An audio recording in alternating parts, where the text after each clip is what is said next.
girls, thank you so much for clicking on this video. My name is Carolyn. This channel is all about true crime, mystery, and anything abnormal. Highly recommend subscribing because this channel is definitely a vibe.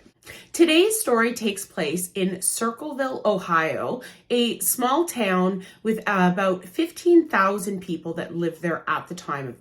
In March 1977, a bus driver by the name of Mary Gillespie started receiving very strange letters. The letters were written in all capital letters and slightly slanting to the right. And it was very clear that in the way that these letters were written, the person was trying to disguise their handwriting. All of the letters were postmarked from Columbus, Ohio, which was about 30 miles away from Circleville, and none of them had a return address. The letters were accusing Mary of having an affair with the superintendent of the district, and his name was Gordon Maisie. The letter writer was accusing Mary to come clean about her affair with Gordon, and if she didn't come clean about her affair, the letter writer threatened that they were going to expose the affair. The first letter said, "Stay away from Maisie. Don't lie when questioned about knowing him. I know where you live. I've been observing your house and know you have children. This is no joke. Please take it serious. Everyone concerned has been notified and everything will be over soon." When Mary got the first letter, she was very confused because although she did know Gordon Maisie, the two of them were not having an affair. And the letters were very threatening and they seemed to know a lot of intimate details about her family. Mary, she didn't know what to do when she got the first letter. And I'm sure when she got the first letter, she probably thought it was going to be the only letter. So she ignored the letter and she didn't even mention it to her husband, Ron. However, ignoring the first letter didn't do her any good because the letters just kept coming. The second letter she got was a lot more aggressive and it was alarmingly specific. It included the number of the bus that Mary drove, and it also detailed her bus route that she would, she picked kids up and dropped them off at school. So the letter detailed the route that she took. So this person seemed to know a lot of information about Mary.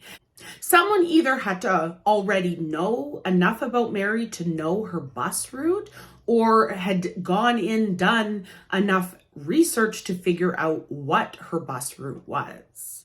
By far the worst thing in the second letter was that it threatened to put a bullet in the little girl's head. And this was referring to Tracy, who was Mary and her husband Ron's daughter. So obviously at this point, Mary brings this up to her husband and shows him the letters. Then a third letter came. The third letter claimed this was her last chance to report Gordon for having an affair with her. But this one did have a return address. The return address was 550 Ridgewood Drive, which was right in Circleville, and it was actually the home address of Gordon Maisie, the man that the letter writer was accusing Mary of having an affair with. Obviously, Gordon was not the person threatening Mary to expose their affair that both claim did not exist. But the other thing was Gordon, he started receiving letters of his own. And the letters, they just kept coming. They kept threatening that they were going to expose this affair if they didn't admit their wrongdoings. In some letters, the letter writer would claim that if you don't expose the fact that you've been having an affair, I'm going to tell people on the school board. Then in other letters, it would say, I've already contacted the appropriate people to report this affair. And then soon letters started being delivered all over town to all different people. And some of them did go to school board members. Letters were sent to schools, they were sent to newspapers, they were sent to churches, And there was even a letter sent and addressed to Ron, Mary's husband, suggesting that Ron should murder Mary and her supposed lover, Gordon. And the amount of letters that were being written was astronomical. At this point, hundreds of letters had been sent out to Mary saying, expose the affair, to Gordon, expose the affair, although there was never instructions of this is what you should do to expose this non-existent affair, or what they could do to have them stop sending the letters. Mary then got another letter, and in this letter, the letter writer claimed that they were going to turn up the heat in this situation. And not only were they going to continue writing the letters, now they were going to make flyers and posters and post them around town, exposing, again, an affair that Mary and Gordon claim did not happen. And most of these posters and signs that would be hung up were all hung along Mary's bus route. And then the letters, they kept getting even worse. Then they started accusing Gordon, the man that their letter writer thinks Mary's having an affair with, claiming that he had been doing inappropriate sexual things with Mary's daughter. And then they started making up these posters, putting this information that Gordon had done something sexual with Mary's daughter all over town. So Ron, the father, they are just desperate. Him and Mary, they don't want their young daughter seeing all of these posters claiming these absolutely horrific things involving her. So Ron would get up very early every morning and he would go around town and take down as many of the letters that he could. And, he would specifically go through a route that he knew his daughter would travel on, hoping to not have his daughter exposed to whatever this absolutely unhinged letter writer was trying to do. Mary and Ron had reported this to the police. The police were well aware that all of these letters were being sent out and about the posters being put up around town. But the police at this point didn't really have much to go on. So on the evening when Mary, her husband Ron, his sister Karen, and her husband Paul, they come up with, they're saying to Mary, like, is there anyone that you could think of that could have some type of problem with you? And, Mary had been thinking about this obviously since the letters began. And then she remembered that evening when the four of them were sitting there talking, that there was another bus driver by the name of David Longberry. And he had made a pass at Mary, and Mary rejected him. She was married and she wasn't interested in him. And the four of them thought, well, maybe he's the letter writer. Maybe he was angry that she had rejected him. So the four of them come up with a plan that they're going to write a letter to David, the man who had made the pass at Mary, that they were going to write a letter to him and tell him that they knew that he was the letter writer.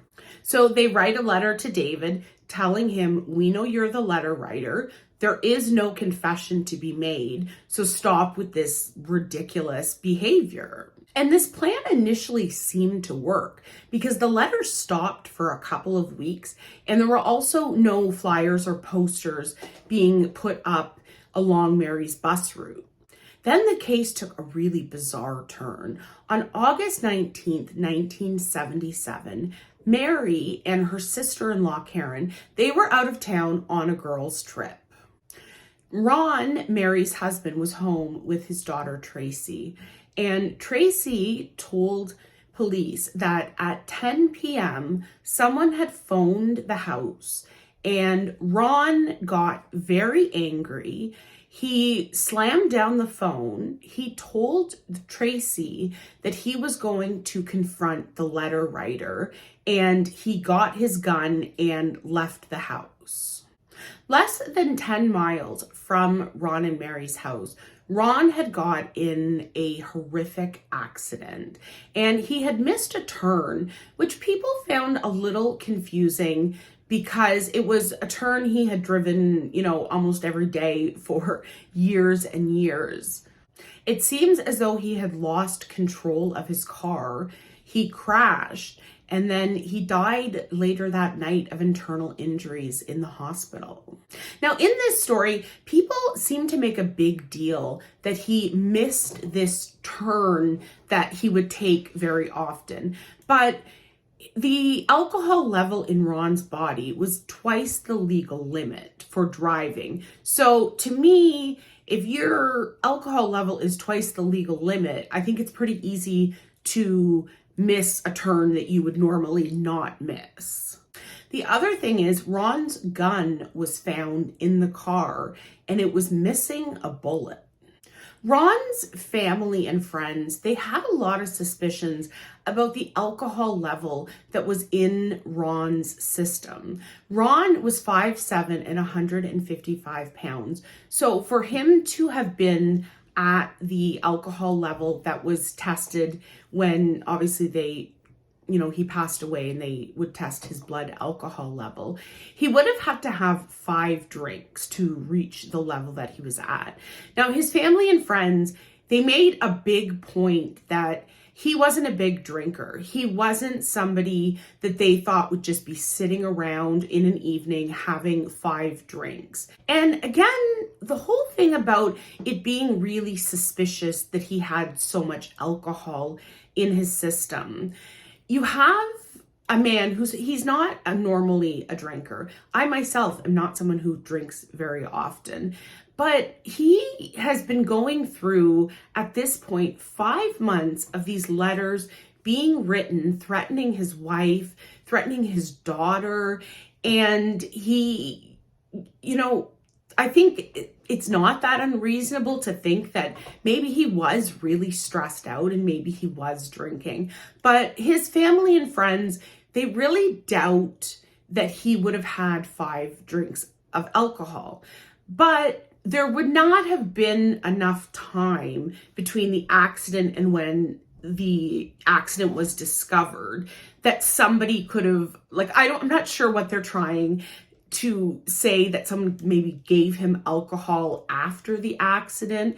But from when the accident occurred until when the car was discovered, there wasn't enough time that a person could have come in and poured alcohol in his mouth. So personally, I don't think that even if it's someone who doesn't drink normally, the experience that he'd been going through, having his wife and his daughter threatened, I could see he may be stressed out and have more drinks than maybe what would be normal for his behavior.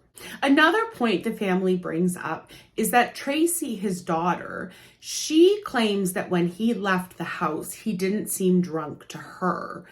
But I also kind of am a little skeptical of that because she was a child. So I don't know necessarily that a kid may notice or recognize that someone had been drunk.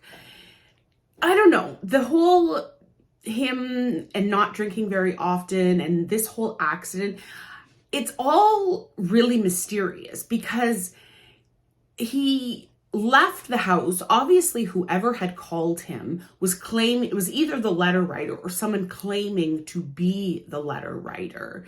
So I kind of think about it and I think, what if it was someone, and this is just my opinion, what if it is someone who knew Ron and knew Ron well, possibly someone who could have spoken to him earlier and realized that he was drunk, knowing that this was not normal behavior for him. And then what if they called up and said, I'm the letter writer, and maybe it was the letter writer, maybe not. I'm just really, this whole thing, I've got a lot of theories on. What if they spoke to Ron, realized that he had been drinking, so they called claiming to be the letter writer, or the actual letter writer was someone he spoke to regularly and wasn't aware of. They spoke with him, realized that he had been drinking, so they call and say, I'm the letter writer, because he's going to jump in his car and not necessarily, oh, I shouldn't be driving, I've had this to drink. Like, he just wants to find this letter writer. So to me, it seems set up, but it doesn't seem set up in the sense that someone somehow gave him alcohol at the scene of the accident. Because as I had mentioned, when the accident happened and when it was discovered, it was very, like it was within a few minutes that the, accident was found. So it doesn't seem to me like there was enough time for someone to have given him alcohol. But let me know what you think. I want to hear everything that you think about this case, because this case is still unsolved, and even Unsolved Mysteries gets involved. And wait until I tell you when they get involved, because that's wild. So at the scene of the crash, Ron's brother-in-law, Paul, spoke to Sheriff Radcliffe at the scene of the accident and was basically asking him not to put this down as an accident. He believed that something had been done intentional. Now, I'm super sus on Paul. Just keep it in mind, okay? Ron and Paul, their wives are out of town on a girls' trip. Ron, who would know him better than Paul, his brother-in-law, and Paul was at the scene of the accident. Now, in a town with 15,000 people, it probably word of mouth got around really quick. So maybe I'm going a little too much into that, but I'm real sus on Paul. But I just want to point that out, that he was at the scene of the accident. The sheriff then spoke to Paul a couple days later and said that they had cleared someone and that it was going to be listed as an accident. Now, no one ever could figure out who the police had spoke to and claimed that they cleared this person. And a lot of people have looked into this case. A lot of people have tried to get information about this case. And whoever the sheriff claims that they spoke to and cleared, which led them to list Ron's car accident as an accident, no one knows who that person is. No, it was never disclosed to anyone. And the letters just kept coming. Now the target of the letters was Sheriff Radcliffe. And the letters that Sheriff Radcliffe was getting, they were claiming that he was covering up the cause of death of what had really killed Ron.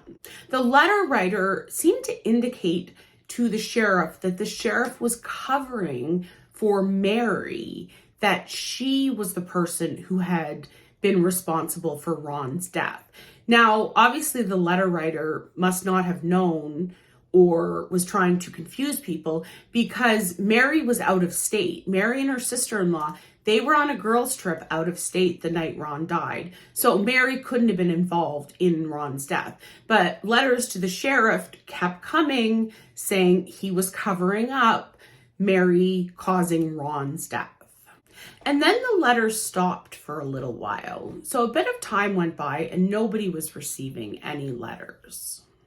In the fall of 1979, the letters started again and people started receiving letters. This time, Gordon, who was the man that Mary was accused of having an affair with, he started receiving more letters. Now, at this time, him and his wife were going through a divorce.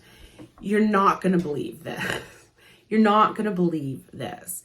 So this whole thing started because this letter writer person is accusing Mary and Gordon of having an affair.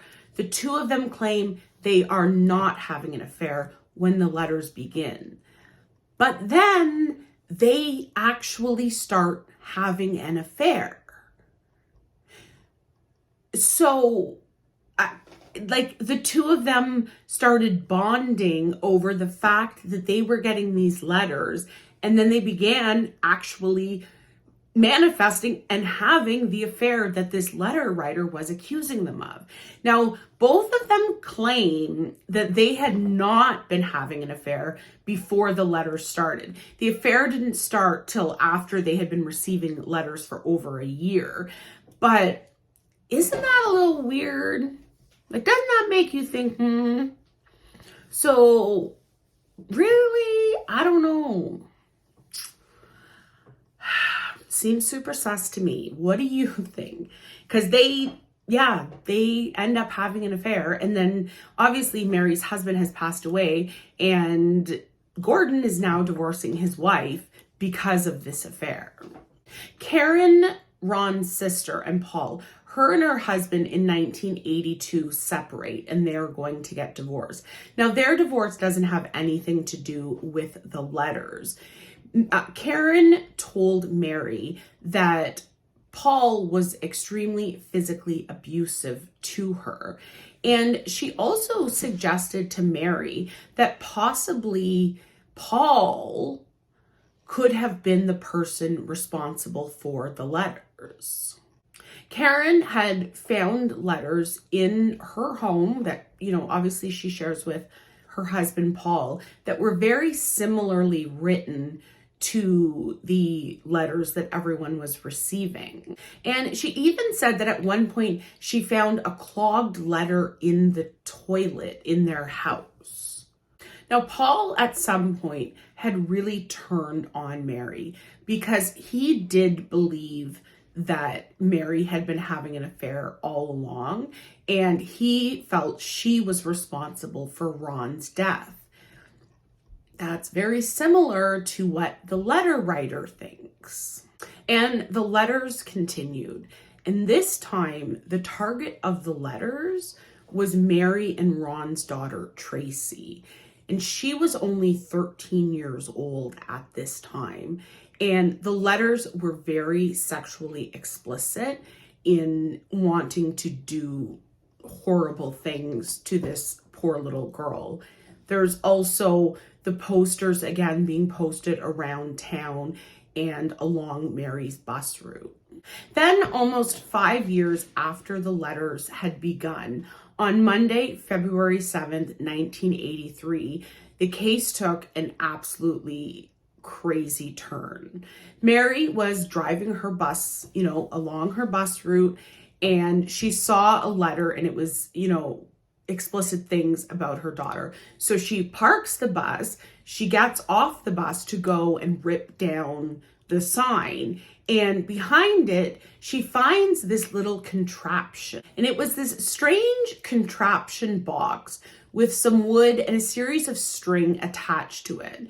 She just took the whole box with her, hoping that by having whatever this thing was, she still wasn't sure what it was, but it was put up intentionally behind the letter from her daughter. So she takes the actual box down, she takes it with her to take it to the police.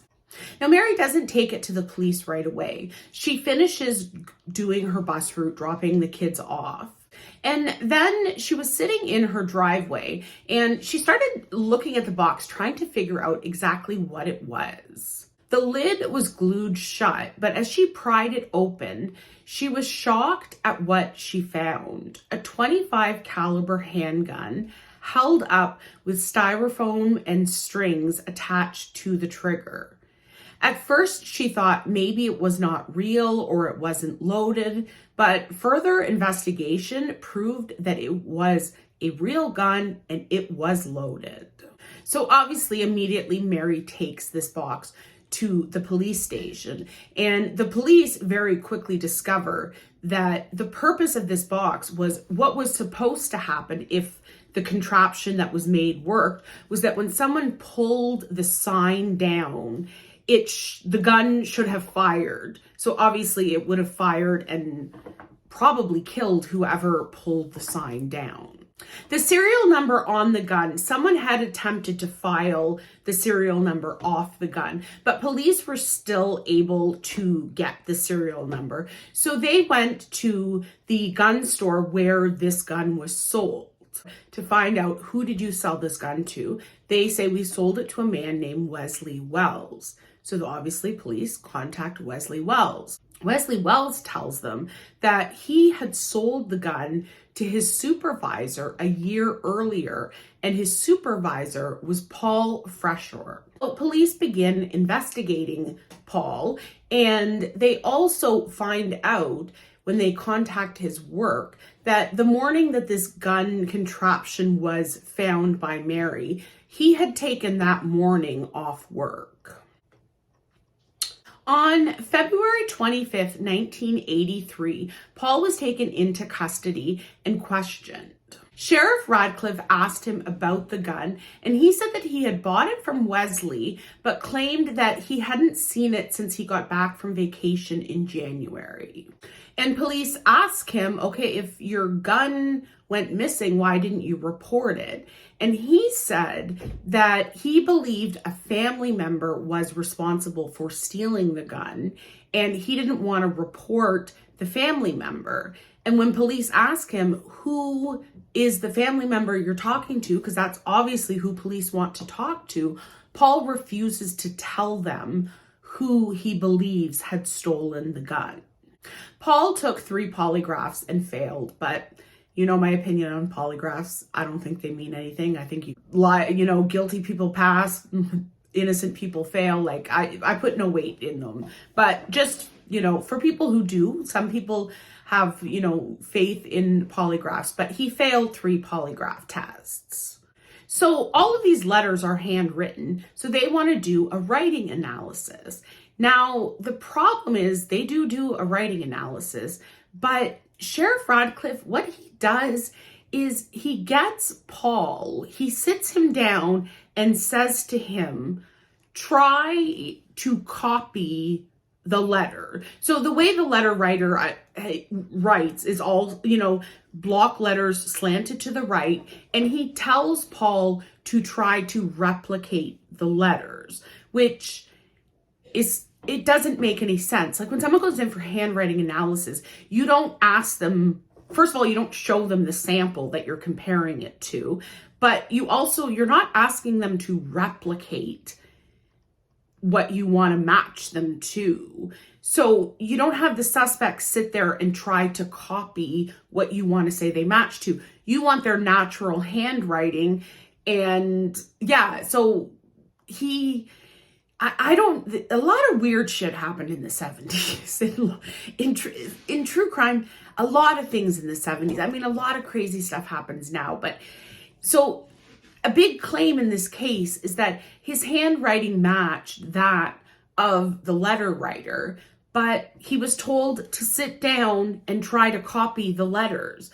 If you gave me the letters and told me to sit down and try to copy and write the same way as the letter, I could probably do it. So yeah, handwriting analysis was a big part of what made him seem guilty, but the way it was conducted was really strange and completely pointless.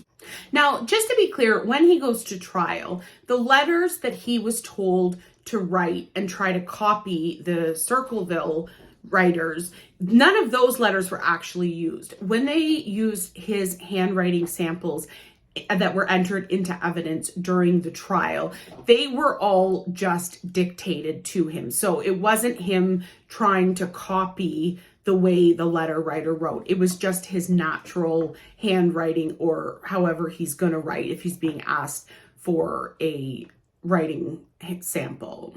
The Sheriff Radcliffe, he was also criticized for not following up on a pretty significant lead. Another bus driver who worked with Mary had come forward and said that on the morning that Mary had found the box with the gun in it, not long before Mary had actually gone on her route, they had driven by the same area. And they had seen someone with sandy blonde hair that was driving a yellow or orange El Camino. Now, some sources claim that this vehicle can be connected to someone who is a big suspect. The very first person that Mary ever suspected was David Longberry, who was the bus driver who had hit on her and she had turned him down. Well, his brother owned the exact same kind of car. And I'm just curious, in a town of 15,000 people, how many yellow or orange El Caminos are there? I don't know the answer to that, but I'm guessing probably not that many. But when this other bus driver came forward to give this information, the sheriff never followed up on it. And more about David Longberry. In 1999, he was caught R-wording an 11-year-old girl. Not long after that, he ended up taking his own life. So he was never able to be questioned. But this was the person that Mary first suspected. This was also, there were very explicit, disgusting things being said about Mary's daughter, who was around 11 at the time. And then he gets caught R-wording a child of that age. But police, they never investigated him. Then in March 1983, Paul was indicted for attempted murder. The trial lasted more than 12 days, and 40 of the over 1,000 letters that the town had received had been entered into evidence. The jury saw that Paul's handwriting was a match to the letter and the gun belonged to him. And also, he had taken the morning off work. Now, he did have an alibi for part of the morning he took off work, but I don't know that it would take you the whole morning because you just got to put up the little box trap device and then you're probably going to leave and go somewhere and try to have an alibi. He was found guilty of attempted murder and he was sentenced to 7 to 25 years in prison. So the whole town of Circleville is now all thinking, okay, we caught the person who did it and now everything's going to go back to normal. The letters are going to stop, right? Because he's in prison. No, the letters don't stop. The letters just kept coming. And Paul even received one of the letters while he was in prison.